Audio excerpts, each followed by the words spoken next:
Welcome back to our channel. இப்போ நம்ம என்ன சம் பார்க்க போகிறோம்னா குரூப் 4ல இருந்து கேட்கக்கூடிய ஒரு model some.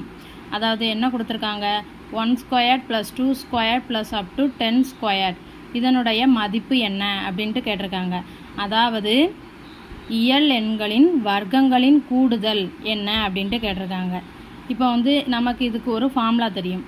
1 square plus 2 square plus up to plus n squared is equal to n into n plus 1 into 2n plus 1 by 6. இப்போ நமக்கு கொடுத்துருக்கக்கூடியதை நம்ம அப்படியே முதல்ல எழுதிக்கலாம். 1 square plus 2 square plus up to 10 square. இப்போ இதில் n என்ன 10. அப்போ இப்போ நம்ம டைரெக்டாக ஃபார்முலாவில் அப்ளை பண்ணலாமா?